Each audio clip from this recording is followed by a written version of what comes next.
Now we will draw phasor diagram of nominal pi model based medium transmission line. So from the equivalent circuit, after applying KVL, we can write Vs equal to ILR plus ILXL plus VR, right?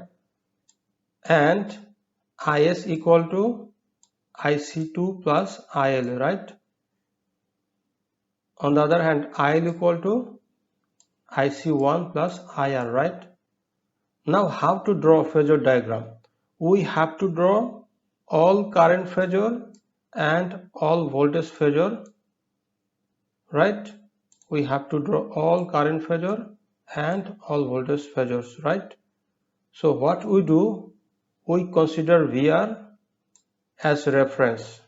So we take VR as reference, right? Then we have to draw ILXL or ILR, but we don't know IL. So IL equal to IC1 plus IR. So we can draw IR because we know there is a relation between VR and IR. This load is the inductive load. So IR is lagging behind the voltage VR. We assume the angle is phi R, right? So after getting the IR, we can easily draw the current IC1 because there is a relation between VR and IC1. IC1 is across the capacitor C by 2. So this IC1 will lead voltage VR by 90 degree, right? Voltage VR by 90 degree, right? So we draw IC1, we have drawn IR, so we can easily find the resultant IL, right? So this is IL. Now we know the direction of IL. After drawing the phasor of IL, we can easily draw ILR, which is parallel to the IL, right? And after drawing ILR, we can draw ILXL because ILXL leads IL by 90 degree, so we can draw ILXL. Now we know VR, we have drawn ILXL, we have drawn ILR, so we can easily draw the resultant Vs, right? This is the Vs. Now we have to draw Is, right? For drawing this Is, we have to draw IC2 and IL. IL we already know, but IC2, which is across this capacitor, which is the voltage Vs. So we have already drawn the voltage Vs. So this IC2 will lead voltage Vs by 90 degree. So now we have drawn IC2, we have drawn IL, so we can easily draw the resultant of IC2 and IL by Is, right? This is Is, the resultant of IC2 and IL. So by this way, we can draw the phasor diagram of nominal pi model based medium transmission line. Now we will determine the equation of sending in voltage and sending in current for nominal pi method, right? So here VR vector is equal to VR plus J0 because VR, it has an angle of 0 degree since VR is taken as reference, right? So we can write VR vector is equal to VR plus J0, right? For load current IR vector, we can write IR at an angle of minus phi R, since you can see here there is an angle minus phi R with reference VR, right? So we can write IR at an angle of minus phi R. So angle minus phi R, we can write cos phi R minus J sin phi R, right?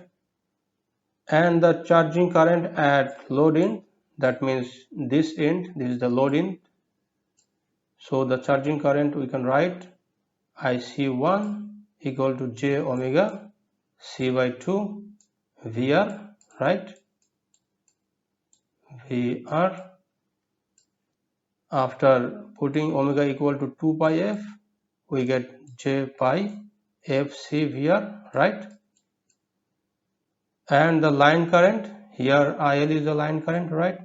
Line current equal to IR plus IC1, right?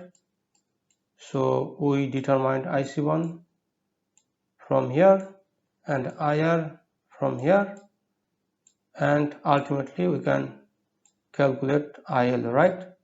Similarly for sending in voltage, so Vs is the sending in voltage, we can write VR. So this is the VR, right? VR plus IL R plus JXL. IL R plus JXL, right? So this Vs is the equation for sending in voltage. Similarly for charging current at the sending end, which is IC2, we can write IC2 equal to j omega c by 2 Vs, right? We can write from here. So after putting omega equal to 2 pi f, we get j pi fc Vs, right? And the sending end current, which is Is, we can write as IL plus IC2, right? So IL we can determine from here, right? And IC2 we can determine from here. So ultimately we can calculate the sending end current Is, right? Now here is a problem on nominal pi method. A three-phase 50 Hz 150 km line has a resistance, inductive reactance and capacitive admittance of 0.1 ohm, 0.5 ohm and 3 into 10 to the power minus 6 Siemens per kilometer per phase. So resistance, inductive reactance and capacitive admittance, these values are given for per kilometer, but here the total line length is 150 km. So we have to find resistance, inductive reactance and capacitive admittance for 150 km, right? Then if the line delivers 50 megawatt, that means power delivered is given at 110 kilovolt, that means VR is given, receiving in voltage, and 0.8 power factor lagging, so cos phi r is also given, right? Determine the sending in voltage. What is sending in voltage? Vs. And sending in current? Is. Assume a nominal pi circuit for the line. So we have to determine sending in voltage and sending in current, right? And what parameters are given? Resistance is given. So resistance is given for 1 kilometer. So for 150 kilometer it will be 15 ohms, right? Similarly, reactance will be 75 ohms for 150 kilometer and capacitive admittance will be 45 into 10 to the power minus 5 Siemens for total 150 kilometer. Also receiving in voltage, it is given as line to line voltage. So we have to divide line to line voltage by root 3 to get the phase voltage. So just divided by root 3 and we'll find the phase voltage. Cos phi r is given as 0.8 volt. What we have to do now?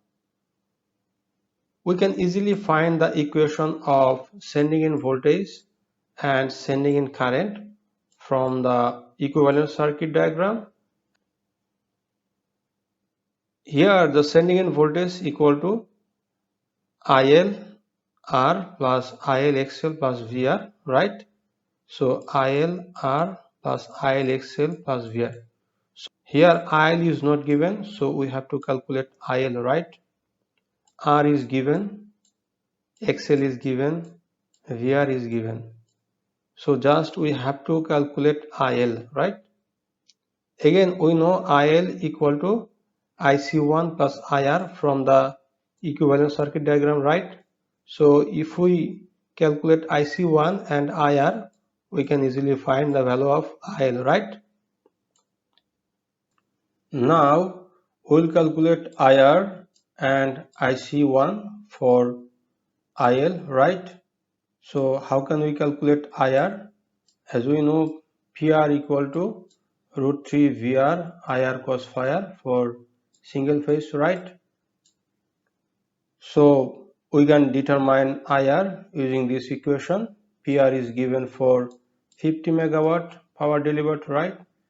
VR is line voltage, which is given as 110, and cos phi is given as 0.8, right?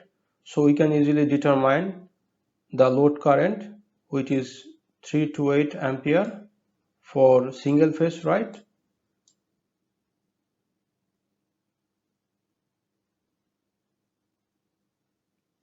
Now we have to consider the angle of IR, which is IR equal to IR at an angle of minus phi r. Since the load is inductive, so we have to consider the angle minus phi r, right? And we can write minus phi r as cos phi r minus j sin phi r, right? And after putting all the values, we get this value of IR vector, right? Now how can we calculate IC1 from the equivalent circuit? We can get the equation for IC1. If we consider the admittance, then we'll get the equation VR, which is voltage across this capacitor, J Y by 2 for admittance, right? And after putting the value, we get J 14.3, right? Now for line current, we know IC1, we know IR, just put the value and we'll find it as 262.4 minus J 180.5, right? So we know all the parameter values. Now just put the values to find the sending in voltage Vs. We know VR, which is the phase voltage. We know IL, right? We know R, we know XL. So after putting all the values, we get the sending in voltage, which is the phase voltage, as this value, right? And after getting the sending in voltage, phase voltage, we can easily get the line to line voltage, line to line sending in voltage, just multiplied by sending in voltage, phase voltage by root 3, and we get this value, right?